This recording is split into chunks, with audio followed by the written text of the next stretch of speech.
Did Krishna recommend quiet quitting to Arjuna, by Krishna's mercy? कर्मणे एवाधिकारस्ते मा फलेषु कदाचन मा कर्मफलहेतुर्भूर् मा ते संगोस्त्व अकर्मणि. Quote, you have a right to perform your prescribed duty, but you are not entitled to the fruits of action. Never consider yourself to be the cause of the results of your activities, and never be attached to not doing your duty. Lord Krishna, Bhagavad-gita, 2.47. One of the more commonly invoked shlokas from Bhagavad-gita has to do with dispassion. The basis is karma, which can refer to work. Everyone has to work, to some level. Everyone has an interest. Everyone is looking to further that interest. The teaching from Bhagavad-gita is about continuing on in that work, but not being attached to the results. That is the dispassion. Don't necessarily give up everything. Don't abruptly change occupations. Don't suddenly think that everything people are doing is meaningless, due to the nature of time. Recently, popular culture has introduced this concept of quiet quitting. The idea is people do the bare minimum at their jobs. They have no interest in advancing further. They are not concerned with promotions. If the company does well or not makes little difference to them. It is a reflection on the corporate world. The employees tend to get lost within the larger corporate structure. It is difficult to get ahead unless you know someone. If you happen to make a meaningful impact, you often get rewarded with additional responsibilities. Since you are a member of a team, there is a certain pay band to which you are limited. That is where the quiet part of the quitting comes in. Instead of leaving the company, you just do the bare minimum. You haven't really given up the work, but the interest is practically gone. You are basically going through the motions. Is this comparable to what Krishna recommended to Arjuna? Did that leading bow warrior of the Pandava family quietly quit his job? Did he remain employed, but in appearance only? Was he already checked out from the fight? Is that the example for others to follow? Arjuna renounced interest in the temporary, both relating to himself and others. His dilemma at the beginning of Bhagavad-gita related mostly to the opposing side. He was worried what would happen to them. He was concerned that future generations in the family would suffer, due to the absence of a male leader, who sets the standard for culture. उत्सन्न कुलधर्माणा मनुष्याणा Janardan नरके नियतम वासो भवतीत्य अनुशुश्रूम. Quote, O Krishna, maintainer of the people, I have heard by disciplic succession that those who destroy family traditions dwell always in hell. Arjuna, Bhagavad-gita, 1.43.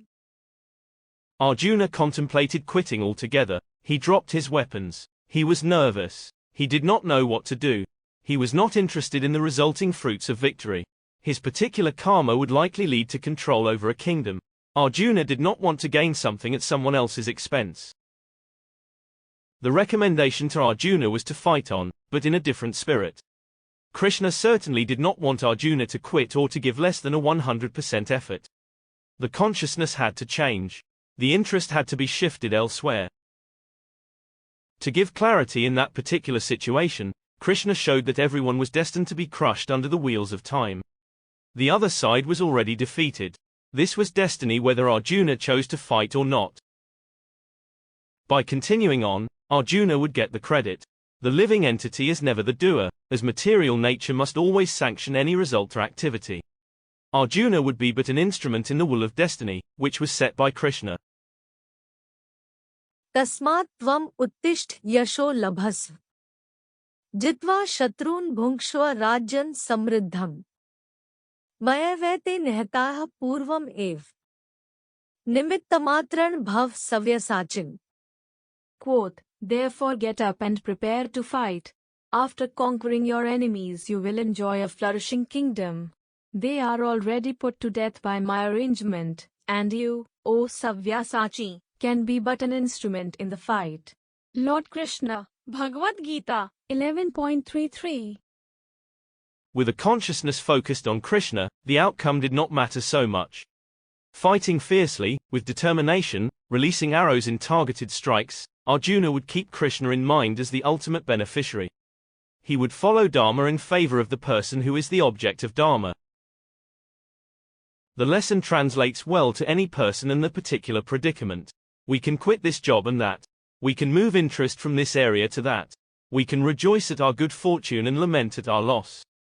We can feel hopeless one day and entirely rejuvenated the next. Ultimately, outcomes are not in control. The Supreme Personality of Godhead created this and every other universe. He will destroy the same in due course. The time in between, where we find ourselves at present, can be used for serving Him, for understanding our true constitutional position, for changing our work from karma to bhakti. क्षिप्रं भवति धर्मात्मा शश्वच्छान्ति निगच्छति कौन्ते प्रतिजानीहि न मे भक्ता प्रणश्यति. Quote, he quickly becomes righteous and attains lasting peace. O son of Kunti, declare it boldly that my devotee never perishes. Lord Krishna, Bhagavad-gita, 9.31. In that purified mindset, the results to our actions are not as important, since the spirit in devotion will continue. It can never be destroyed, in the way that the Pandava family, who are dear to Krishna, are always devoted to him. In closing, interest in temporary to quit, while on that chariot to sit, with confidence to stand, over battlefield command, but focusing on Krishna who, determining outcomes through, with full vigor and energy giving, that devotion eternally living.